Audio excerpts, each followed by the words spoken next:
क्या शिवसेना की तरह कांग्रेस और एनसीपी में भी बड़ी फूट होने वाली है, बड़ी बगावत होने वाली है?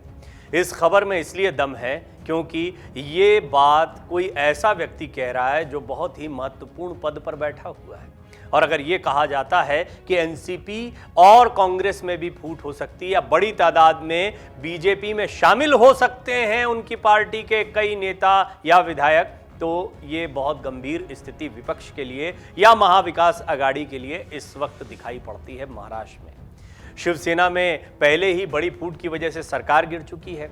एकनाथ शिंदे के साथ में ज्यादातर विधायक चले गए, पार्टी की लड़ाई चल रही है। अब ऐसे में एक बड़ी चुनौती क्या एनसीपी और कांग्रेस के सामने भी खड़ी होने वाली है, ये बड़ा सवाल खड़ा होता है। और ये सवाल खड़ा हुआ महाराष्ट्र में सत्तारूढ़ भारतीय जनता पार्टी के प्रमुख चंद्रशेखर बावनकुले के एक बयान से। गुरुवार को उन्होंने कहा, शिवसेना के उद्धव ठाकरे धड़े से राष्ट्रवादी कांग्रेस पार्टी और कांग्रेस के पदाधिकारी आने वाले दिनों में बड़ी संख्या में बीजेपी में शामिल होने वाले हैं। बीजेपी नेता ने दावा किया है कि 2024 के लोकसभा और महाराष्ट्र विधानसभा चुनाव के लिए इन दलों का कोई उम्मीदवार नहीं बचेगा।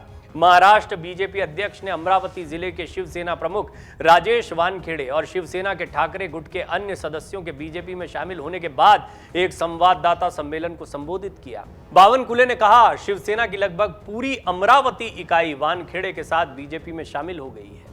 ठाकरे गुट, कांग्रेस, एनसीपी के कई पदाधिकारी बीजेपी के संपर्क में हैं, ये बात भी बावनकुले ने कही। 2024 में उद्धव के पास कुछ ही सैनिक रह जाएंगे और उन्हें 2019 की बीजेपी को छोड़ने की गलती का एहसास होगा। इसके साथ ही बावनकुले ने कहा कि जनता उनके द्वारा बीजेपी, प्रधानमंत्री नरेंद्र मोदी, अमित शाह और देवेंद्र फडणवीस के साथ किए गए छल का बदला लेगी। उन्होंने दावा किया, उद्धव गुट, एनसीपी और कांग्रेस के कार्यकर्ता और नेता इतनी बड़ी संख्या में बीजेपी में शामिल होंगे कि उनके पास 2024 के लोकसभा और विधानसभा चुनाव में उम्मीदवार नहीं होंगे। महाराष्ट्र बीजेपी चीफ का बयान ऐसे समय पर आया है जब राज्य में होने वाले निकाय चुनाव के लिए सभी पार्टियों ने तैयारियां शुरू कर दी हैं।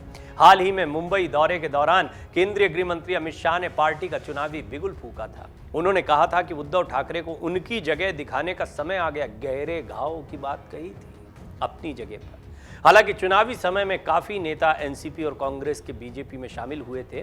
2019 में एनसीपी नेता रहे मधुकर पिचाड़, उनके बेटे वैभव, शिवेंद्र राजे भोसले, संदीप नाइक, कालिदास कोलंबकर, चित्रा वाघ, सागर नाइक तत्कालीन मुख्यमंत्री रहे देवेंद्र फडणवीस के हाथों बीजेपी की सदस्यता ले चुके थे। हालांकि कई और नेता थे जो कांग्रेस का दामन छोड़कर बीजेपी में शामिल होना चाहते थे, लेकिन उनको बीजेपी ने ही स्वीकार नहीं किया था। लेकिन चंद्रशेखर बावनकुले का यह दावा इतना भी कमजोर नहीं है, क्योंकि इसके पीछे बीजेपी की खास रणनीति दिखाई पड़ती है। इसीलिए बीजेपी ने मिशन महाराष्ट्र की शुरुआत कर दी है और इसके जरिए बीजेपी उन नेताओं को टारगेट करेगी जिनकी सियासी छवि अच्छी है लेकिन वो विरोधी दल के नेता हैं। उन नेताओं को बीजेपी अपनी तरफ लाने की पूरी कोशिश कर रही है और इस बात की झलक चंद्रशेखर बावनकुले के वक्तव्य से साफ देखी जा सकती है। इसीलिए बावनकुले जानबूझकर ये बातें कर रहे हैं ताकि जो नेता बीजेपी की ओर आना चाहते हैं, मन बना रहे हैं, वो और कॉन्फिडेंट हो जाएं और संपर्क में आ जाएं। उनको इनडायरेक्ट मैसेज भेजा जा रहा है कि आप लोगों के लिए बीजेपी के दरवाजे खुले हुए हैं। ऐसे में बीजेपी, एनसीपी और कांग्रेस के कितने नेताओं को अपने साथ ला पाएगी, ये देखना दिलचस्प होगा। ये लड़ाई इसलिए भी दिलचस्प है क्योंकि महाविकास आघाड़ी के साथ रहने की बात उद्धव ठाकरे ने कही है, लेकिन बीएमसी चुनाव में ये समीकरण नहीं चलेगा, ये बात भी कही है। लेकिन क्या बीएमसी चुनाव में वो शिवसेना बनकर उतरने वाले हैं? इसका मौका मिल पाएगा क्या? शिवसेना पर एकनाथ शिंदे गुट का कब्जा परमानेंट हो जाएगा? फिलहाल तो कब्जा दिखाई पड़ रहा है, लेकिन दस्तावेजी तौर पर, कानूनी तौर पर, कार्यकर्ताओं के स्तर पर क्या वो शिवसेना को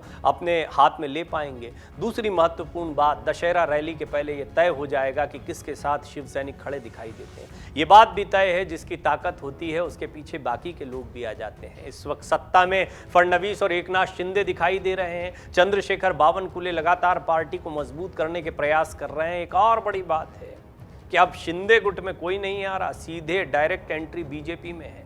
तो क्या बीजेपी खुद की ताकत को मजबूत कर रही है और अब वो किसी पर डिपेंडेंट नहीं रहना चाहती और अपने दम पर महाराष्ट्र में बीजेपी अपनी ताकत को बढ़ाकर आगामी विधानसभा और लोकसभा चुनाव में उतरना चाहती है? एक बड़ा सवाल है। दरअसल बीजेपी की रणनीति रही है कि चुनाव के पहले ही विपक्ष को ढेर कर दिया जाए।